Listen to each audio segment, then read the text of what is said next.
Hello，各位好，我是 Revision Lab 收诊所的阿修，欢迎来到我的频道。如果你是第一次看我们影片，记得先点击下方订阅按钮，再打开旁边小铃铛，这样每次有新影片，你都会第一时间收到通知。也帮我按个赞，让 YouTube 知道你喜欢这种类型的内容，谢谢大家。我们现在正式开始。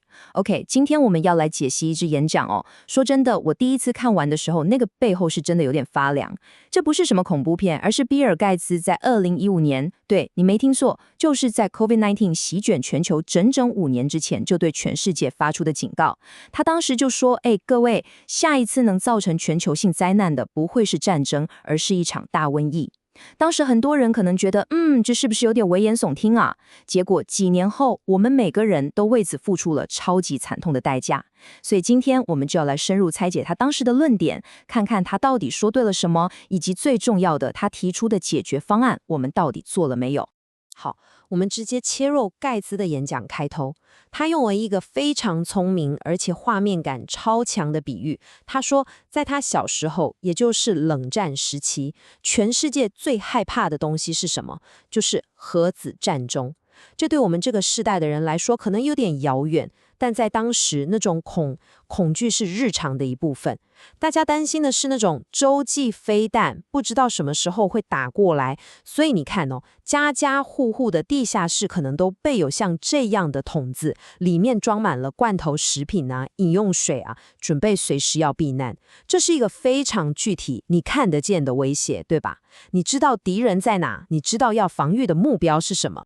接着，他话锋一转，把我们的注意力带到了一个完全不同的领域。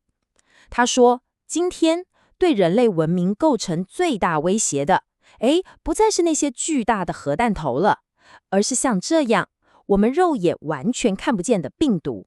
哇，这个对比真的非常震撼。他点出了一个核心的转变，一个是巨大、可见、由国家机器驱动的威胁，另一个呢是微小、无形，可以在人群中悄无声息传播的威胁。这个转变其实彻底改变了我们对国家安全这个词的根本定义。然后他就讲出了这句现在听起来简直就像预言一样的话。你注意看这个年份，2015年。他说，未来能造成千万人等级死亡的不会是飞弹，而是微生物。这在当时是非常颠覆性的观念，因为你想想，全世界的国防预算都还是集中在防御那些传统的军事威胁上。这其实也反映出人性的一个盲点，我们总是倾向于去防御我们熟悉而且看得见的敌人，却本能地忽略了那些无形但可能更致命的威胁。盖茨等于是直接点出来说，我们所有人都搞错重点了，我们的资源完全投错地方了。好，那接下来我们就进入今天的第一个重点，这也是他整个论述最核心的比喻：飞弹 vs 微生物。大家可能会觉得，这两个东西也差太多了吧？一个是军事武器，一个是生物病毒，怎么比？但盖茨就是要用这个巨大的反差来揭示我们全球在资源分配上一个非常巨大而且极度危险的盲点。这张投影片就解释得非常清楚。为了防止核战争，我们人类投入了天文数字的钱。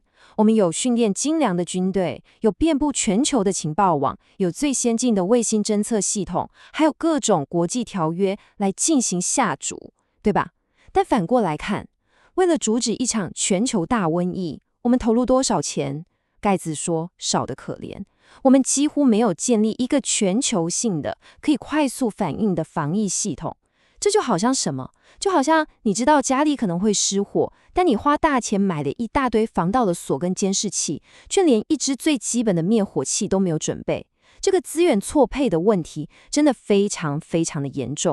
为了证明我们有多么没准备，盖茨接着就举了一个当时大家记忆犹新的例子，那就是2014年的西非伊波拉疫情。他没有把伊波拉当成一个过去的历史事件哦，而是把它当成一个关键的案例研究，一场对全球防疫系统的压力测试。而测试的结果嘛，可以说是非常不及格。当时伊波拉疫情大概造成了1万人死亡。1万人，这每一个数字背后都是一个家庭的破碎，绝对是个巨大的悲剧。但盖茨要强调的是，从全球防疫的角度来看，这其实只是一次随堂测验。跟一场真正的全球大瘟疫相比，1万人的规模相对算小。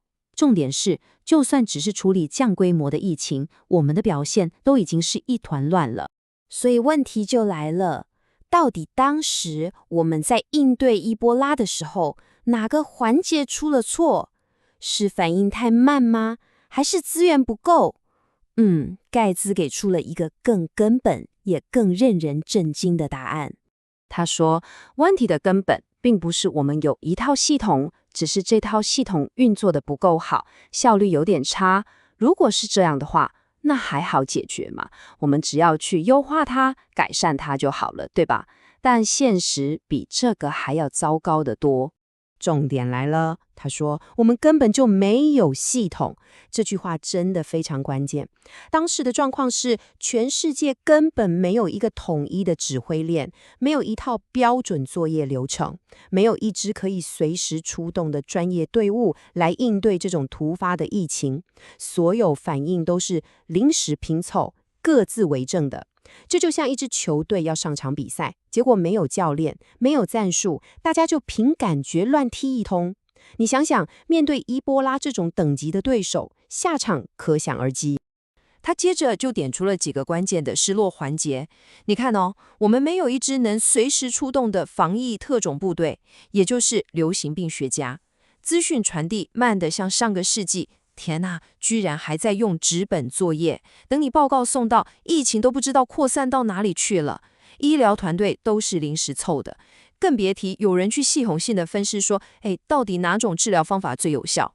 这一切都显示出，我们面对伊波拉，就像在打一场没有将军、没有地图、也没有标准武器的战争，完全是一盘散沙。好，讲完伊波拉应对的失败，盖茨的论述进入一个更重要的层次。他说，虽然我们表现这么差，但伊波拉最终没有演变成全球性的灾难，其实不是因为我们做对了什么，纯粹只是因为我们运气好。这个观点非常重要，因为它提醒我们不能把未来寄托在运气上面。他归纳出3个我们之所以幸运的原因。第一，当然是第一线医护人员奋不顾身的英勇付出，他们真的是用血肉之躯挡住了病毒。但我们不能永远都依赖英雄，对吧？一个好的系统是不需要英雄的。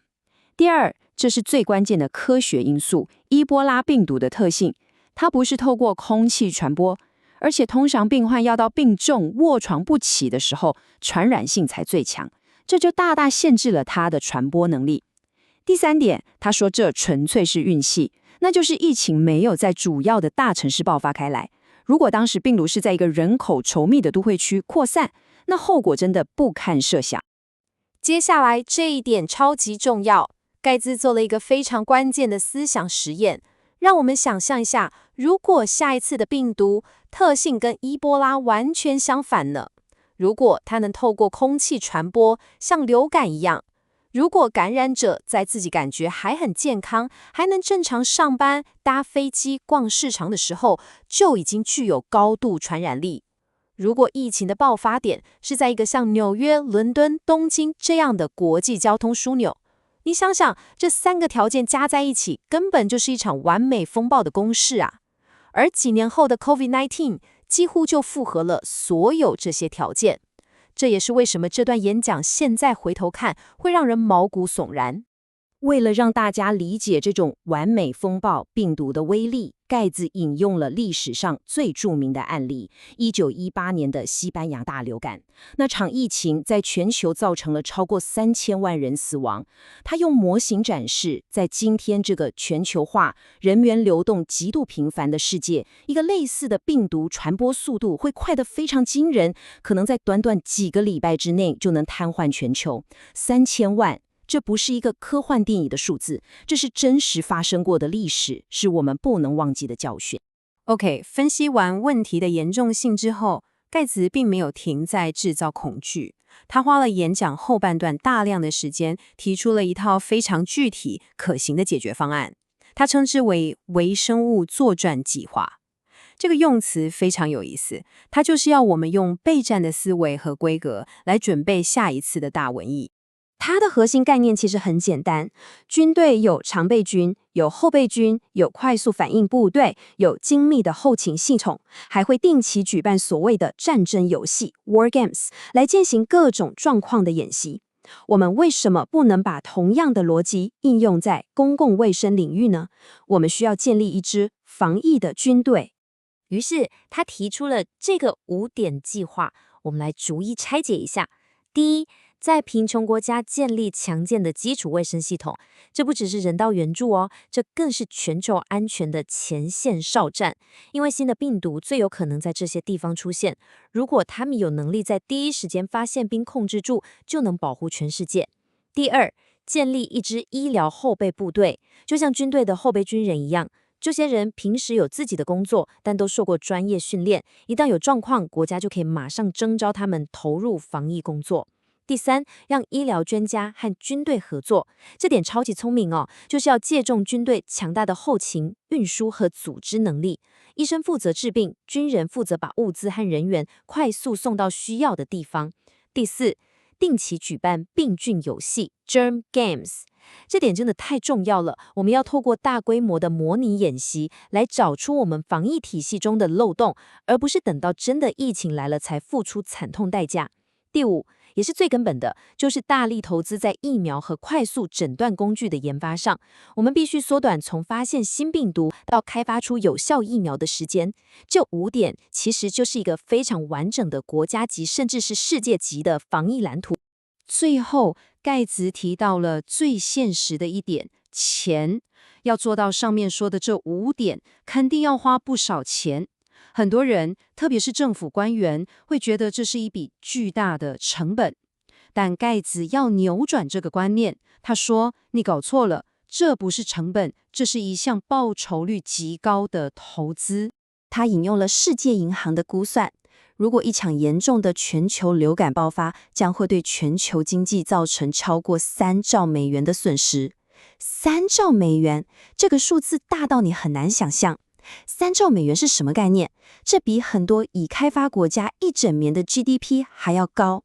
而建立一套全球防疫系统所需要的钱，跟这个数字比起来，根本是9牛1毛诶。这笔投资的逻辑很简单，花小钱来避免一场可能赔上身家性命的巨大灾难。就像他自己说的，跟潜在的巨大伤害相比，这笔准备的费用非常微不足道。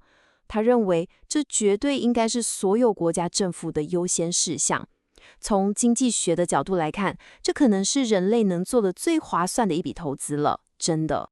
演讲的结尾，他把格局拉得更高。他说，这些投资除了能让我们为下一次大瘟疫做好准备之外，还有一个额外的好处。当我们去帮助贫穷国家建立基础医疗系统时，我们不只建立了一个全球的预警系统，同时也降低了当地的婴儿死亡率，改善了数百万人的日常生活。这让我们的世界变得更公平，也更安全。这是一个双赢的局面。总结一下今天的重点，回顾盖茨在2015年的这场演讲，真的让人不寒而栗，因为他几乎准确预言了后来发生的事。如果我们把他的警告浓缩成几个核心讯息，那会是：第一，威胁的转变。